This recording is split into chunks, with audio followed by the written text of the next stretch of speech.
en déclarant: «Ne jugez pas afin de n'être pas jugés, et c'est de la mesure dont vous mesurez les autres que Dieu se servira pour vous mesurer». Matthieu 7, 1-2. Jésus vise un comportement que nous avons fait nôtre au point de ne plus en être conscients, sauf à le remarquer chez les autres. Ce qui est en cause ici, ce sont nos préjugés, les jugements que nous portons sur les autres. Souvent, nous avons une opinion toute faite sur les gens à qui nous avons affaire et nous n'en démordons pas, quoi qu'il puisse arriver. Souvent, nous ne voulons voir en tout et en tous que ce qu'il y a de négatif et de mauvais, et nous prenons plaisir à nous en faire l'écho. Souvent, nous dénigrons les autres, soit dans notre pensée, soit dans notre conversation. Nous les faisons comparaître à notre tribunal ordinairement pour les condamner.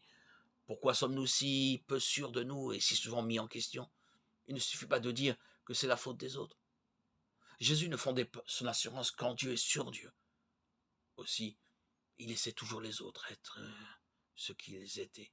Il n'abordait pas les hommes avec des clichés tout faits, il se faisait proche, le prochain. Beaucoup de ses contemporains en étaient surpris. Ils avaient la certitude qu'il ne leur voulait que du bien.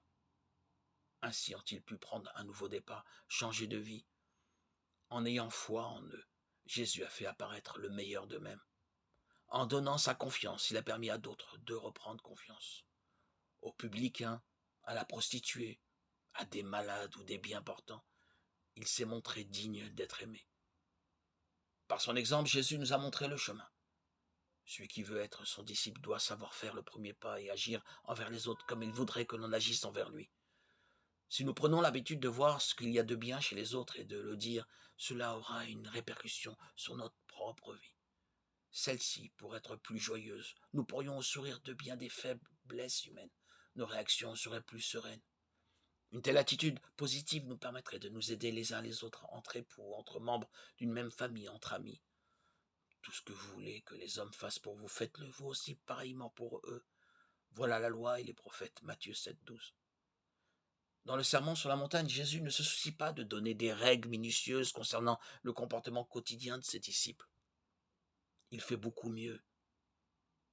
Il montre combien l'appel qu'il lance est large et illimité.